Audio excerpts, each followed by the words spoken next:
among the human population, which is it going to be? Are we going to limit consumption? Are we going to limit population? There's going to have to be a compromise in the future to make this work. And what is that compromise going to be? I think that's where we need to kind of focus our energy and decide. And one of the things in this movie I think that comes out too that is really important and it's very subtle. They don't bring it out. You kind of have to observe it for yourself. But there's a sense of real community among those people in that movie. They're working together to make things go on. You saw men going to the clinic and they're getting advice from other members of the community.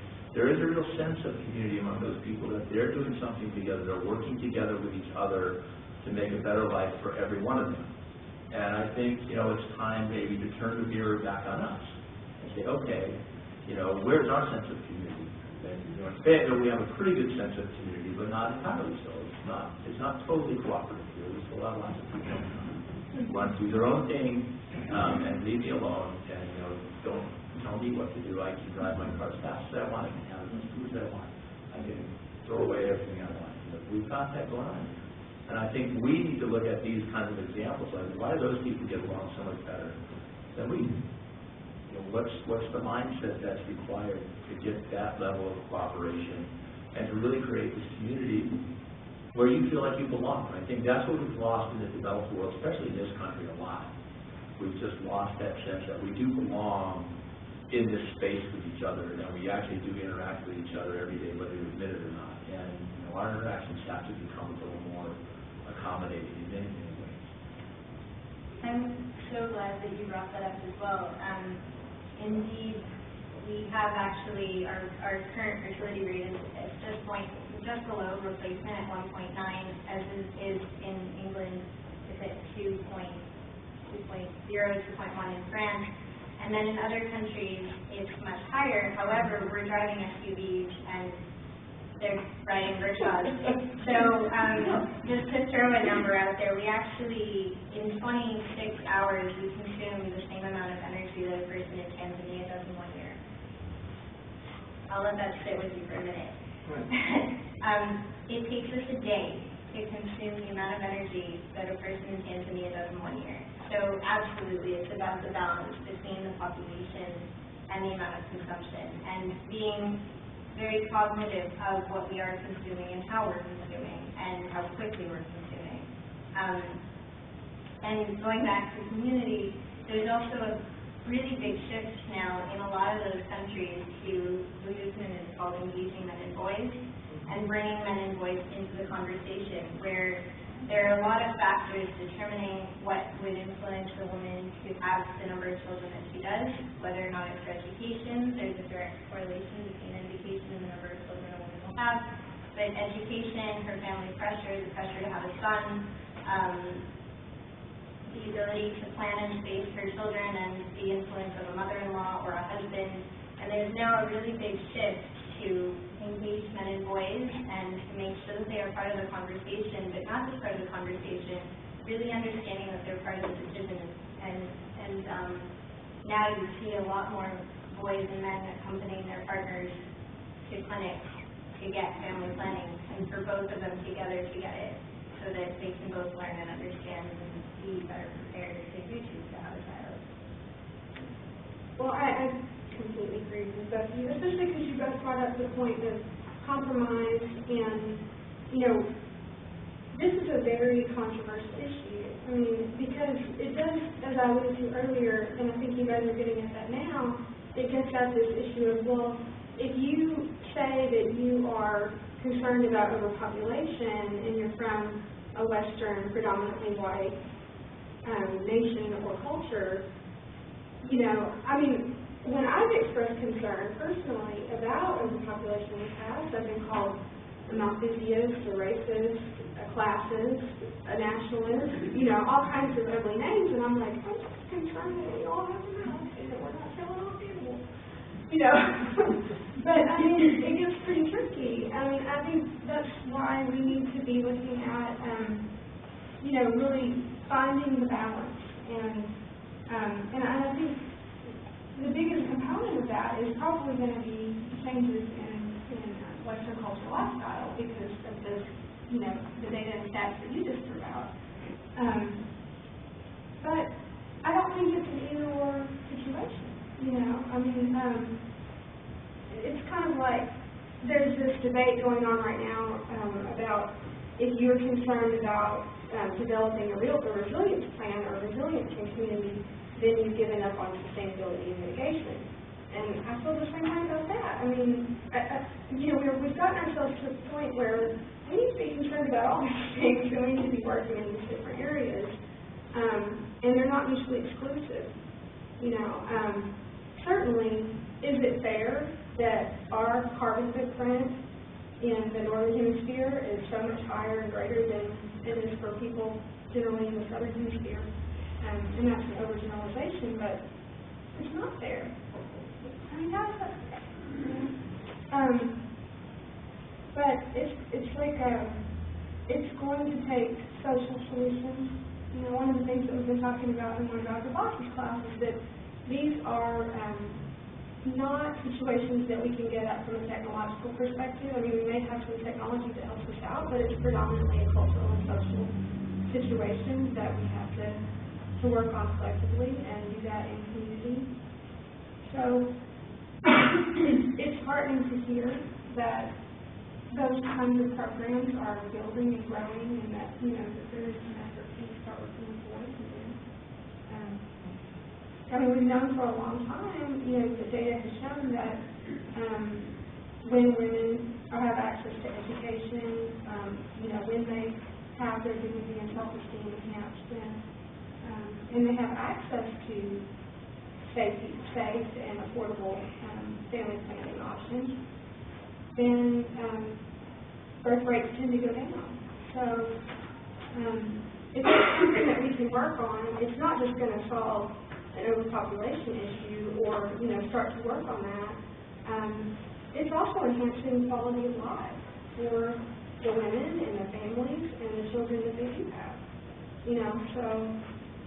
And it makes me think overpopulation, even the word, is not an easy thing to define. And it makes me think about something that you're always saying, Dr. Raymond. It's like, who's defining it?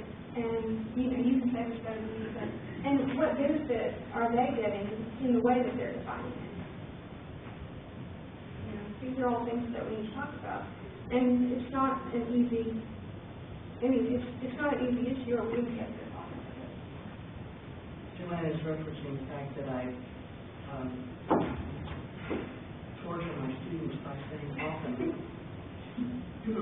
that the question in these issues is this: what is it that we're trying to achieve? What is sustainable? What does that picture look like? So what is sustainable? Sustaining driving university, or sustaining a hunter-gatherer society, or are we sustaining some idyllic picture of life on the prairie? What is that? What is it that we collectively are envisioning? And then for whom are we sustaining it? Which sets of people get to participate in that? And then the last question is really probably the hardest, and that is who's going to decide? Who gets to have a place at the table to make the choices? And I long before I was a Dr. Moon, I worked in women's issues and in developmental programs, and we know from both our own experience and one of the most effective things we can do is to educate girls, that when you create an opportunity for women in households to have extra income, even if it's a business, that they reinvest that money back into the household in terms of education. And so if you really want to impact households, there's a lever that we know really works. Policy requirements and the opportunities that are available.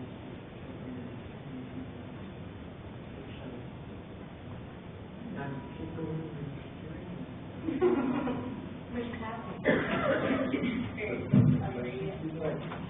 Yeah, I was gonna comment just briefly and then open it up for Q&A. Joanna said something a few minutes ago about she didn't know why she was asked to be on the panel here, despite the fact that she's a super active environmentalist in our community and in the doctoral program for environmental dynamics, which I think is fair enough to put her on the panel. But I wanted to tell a little funny story. A few years back before I was getting back into school, I was writing for a magazine doing environmental issues for a local entertainment magazine, and I had the opportunity to meet Joanna then, and I was going to interview her to talk about the Green Village Foundation. And she was the first person that I met that introduced me to the concept of women's rights issues intersecting with environmental issues. At the time, I was very conflicted internally because I was a budding women's rights activist and also a budding environmentalist, and had all these ideas that seemed to somewhat contradict, because I had met a lot of people that had opposing views from both of those sides. And then I met Joanna, and she really explained to me how it all fit together. And then I had the opportunity to have Steve and Zola in class, and they continued to solidify the intersection there with those relationships. And then I was able to meet Naomi accidentally. I was at one of the local Sierra Club meetings, and I heard a rumor that a few years ago the Sierra Club had made condoms, and as a now returning student who advocates safe sex on the University of Arkansas campus and access to reproductive resources and women's rights and all that, I was very excited about this, and so I started making phone calls. And I don't know, I was transferred 7 or 8 times and finally got Naomi on the line. And she told me about the condoms, and I was able to get some, but she also told us about a fellowship. And Andrea, one of our co-presidents, was able to go the first time, and then I got to go the second time to DC and to learn about the program that they're participating in and see these films and talk about these issues.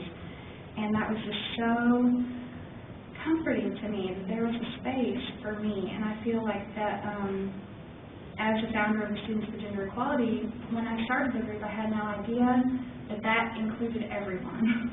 I mean, I had a small idea, but I didn't understand how vast that was, and I didn't understand how many issues we were taking on. And slowly it's all starting to become clear to me now. But I'm so happy to see this conversation happening at this one table, and to see all these different perspectives and viewpoints happening, because I feel like bringing the women's rights activists into the conversation and the environmentalists into the conversation, that's just bridging the gap there, and that increases the people that are working on these issues, and I think that's awesome. So you're very welcome at the table, Joanna, always. I'm glad that you're here. If anyone has any questions, please go ahead and ask away. Or comments. Or comments, yeah. Okay. I'm thinking about what Dr. Newman, what you've just been saying about. Okay. Okay. About who gets to make the decision, and I think that's an interesting academic question. But I think if we were to look historically at that question, the answer is fairly obvious that throughout not just the last 100 years of industrialization, 150, 200 years. But throughout history, the money gets to make the decision. And I'm concerned because I agree that our insane lifestyle is a huge issue, far more so than people having 6 children in a hut where they've got a few cooking pans and decided to have a tiny stove. However, I don't see I really can't conceive of even the most environmental people I know are unwilling to go back, to let go of a lot of the wealth and riches and things that we take for granted in our culture. And does anybody, have suggestions in that regard? Because that's the real crux. It's nice to say, yes, we have to change our ways, but I don't believe that the commerce came back in style after the crash. It's a market crash. We're being so led by the market. So, yeah, that's my kind of comment, and I'm going to wrap this up. So I think that, yes, it's challenging, and I think that it starts with a basic awareness of the fact that you even pose the question and you think about your own consumption and your lifestyle. But that's the broadest level. So even ask the question and then to talk about it with other people. But then when you start thinking about it, how long is your shower? How much time do you spend running the water when you do your dishes? When you throw away trash, can you recycle some of it or compost some of it and take it out of the landfill? And then when you go to the store, are you buying locally? Are you buying fruits and vegetables that were grown in a way that was ethical? And then how much of it do you really need? So if you realize that you're going to be going out of town for half of the week, do you stock your fridge with the same amounts of food that you would if you weren't going to be going out of town? Because at the end of it, we waste 40% of the food that's produced. So we as a people, not we individually, but we as a society throw away 40% of our produced food. So from basic everyday choices, do I really need a new pair of shoes, or is it a luxury? And giving back to the whole system as well, instead of throwing away, including your clothing, can you recycle it and repurpose it, or let someone else use it, so that we're not actually producing new things each time? But it's slow incremental changes. And I don't want to take off, but I think you're preaching to the choir there. I think this is, I've heard of all those things. I mean, I bicycle everywhere that I can. I do all of that. And buy everything locally that I can, and buy from the Potter's house for a variety of reasons. But it just needs to happen much more quickly and much more, Go ahead. Yeah, I'd like to jump in on that, because a lot of the discussion about consumption and overpopulation and better stoves reminds me of the rape culture focus on, well, women shouldn't wear short skirts and they shouldn't go out at night. The focus is in the wrong place. And even if you turn it back to individual consumption, from my perspective, the focus is in the wrong place. I think Professor Moon asks a very pertinent question on what is it we're trying to sustain, because I think most people in this country believe that we're going to sustain our current lifestyle, perhaps in slightly modified form, that we will drive electric cars, that we will take our grocery bags to O&F, and that that's going to do it. If we take, shorter showers and whatever, that's going to do it. When actually what we're talking about is a global system of exploitation that is devastating the earth and the people of the earth. And unless we address that global system at its roots and stop it, we're actually just kind of, telling girls not to wear short skirts instead of telling men to stop raping. That's just me. I agree with you. I think it's important for us to try to practice and model these changes that we can make that help us in our awareness, that help us conserve resources, that are economically smarter in a lot of ways, as well as environmentally smarter. I believe that those, the changing the social norms will have an impact. But I think that both of you are hitting on something that concerns me a great deal, and that's the structural inequality and the structural system that drives a lot of this activity. And I think that we who participate have to start really thinking differently. And I think we have to begin the hard work of really having a revolution of sorts. Because I think that it's like that old Einstein saw that everybody uses, the thinking that got us here is not the thinking that's going to get us out of here. And I believe, I'm an American, I believe in democracy, but I don't believe in unfettered capitalism. I don't believe that democracy and unfettered capitalism are in lockstep. I think that we have to think about, I think that these issues directly challenge neoliberal capitalism as is currently practiced. And that we need to say that clearly and thoughtfully. I think that we can solve our problems without having to go back to the Stone Age, although I'm not sure we're going to be smart enough to do it. Right? But I believe in the capacity of the human species. I mean, think about it. We're really smart. Think about what we know how to do. But we do have a lot of unintended consequences, right? But I believe that we have to be smart enough to re-envision the way we operate our world on its material base. I read a lot of sociological literature that talks about the post-materialism that we're in. We're in the information age. We're post-materialists. I don't even know what that means. How do you live post-materially? Right? So it's like, really, somebody with an academic job across this to explain my own area. But I think we have to change the way we envision how it's going to work. And I think we have to start saying loudly and in force and collectively that what we're doing is broken and we have to change. We have to fundamentally change it because what we're doing is broken. And we have lots of evidence about that. Sure. And I'm not saying that we communist, socialists, I don't think we have the is word.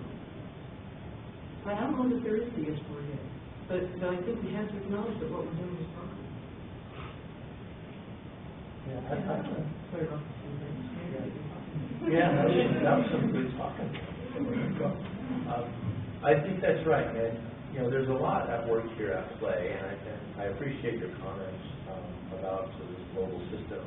But the question that we should ask ourselves then is, okay, you don't like this, how do we break it? And we have to break it at an individual level to begin with. So our individual actions are actually really important, and we're all susceptible to really simple messages that are very powerful. And the powerful message that comes out that we deal with a lot in the sustainability curriculum is that in order to pull this off, somehow we're making some very grand sacrifices and we're giving up things. And we don't want to give up things. We like our things. We can't leave. We can't do this. But I think you have to start to really think, because Zola says, she's right, we're smart, but we don't often pay attention to our cleverness and our intellect. We're susceptible to really simple ideas and simple messages that are very powerful. And the idea that you're going to give up a bunch of stuff and your lifestyle is going to be really crappy now because you want to make someone else's life better, that doesn't appeal to people very much. It just doesn't. But you really, if you stop and think, okay, what am I giving up? And how much is it going to change my life? And I did this experiment several years ago in one of my classes that I taught. I asked, this was at the beginning of the Gulf War, the most recent one. And I had done a little bit of research, and I found out that at that particular time, about 10% of our total oil imports came from the Persian Gulf states. And it made me think, like, we're in war at this place, over 10% of our energy supply. What if we cut our access to that energy off and said, if I live my life at 90% of what it currently is, how bad is that life going to be? And I made a decision myself that it's probably not a very bad life. If I live at 90% of what I have now, cut out that 10%, do I really notice the difference? And I came to the conclusion that you probably couldn't possibly notice that difference because there's so much excess already. And I challenge the students to come up with ideas to say, what would it take for you to cut your energy consumption by 10% on a weekly basis? And, when you think about it at that level, it's hardly anything you have to do. I ridiculous. You know, like, you know, you don't watch 10 hours of TV, you watch 9.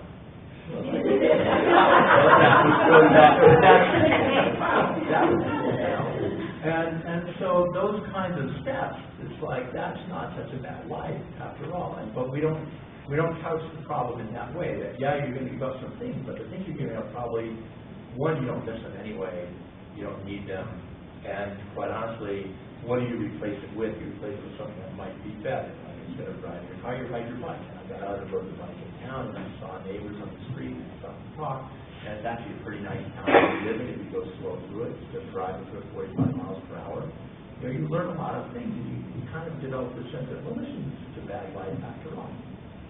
But we're not, but it takes some real intellect to get to that stage and to say, this is what I'm going to do and see how this goes. And it's not like you can't go back if you turn out that experiment's not so great. You can go back and figure out something else.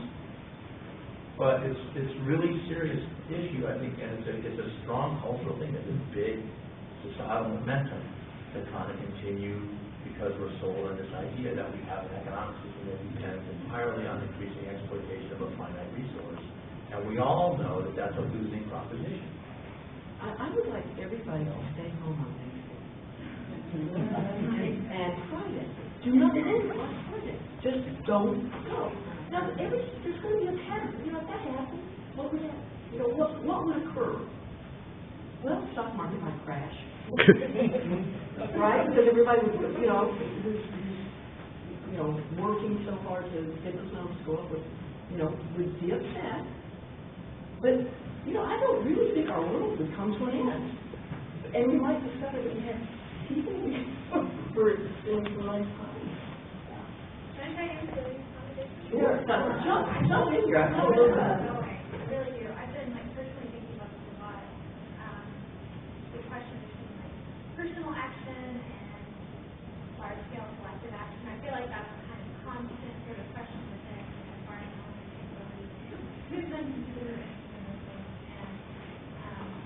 And I think what we're all getting at is that these personal actions are important and collectively a lot of people do them. They actually do shift how one system works.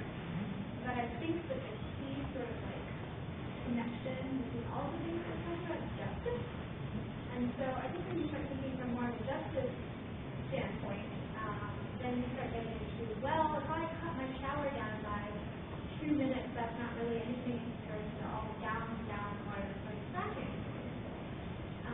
And so, the sort of large-scale corporate exploitation of our resources is something I'm very concerned about and a lot of people are concerned. And so I think when we start thinking about the big actors, big oil, big coal, and I know that's already where a lot of our organizing resources go to. But I think when we start thinking about these larger issues and collectively organizing politically, that those are the things that sort of shift us from the way we're doing things.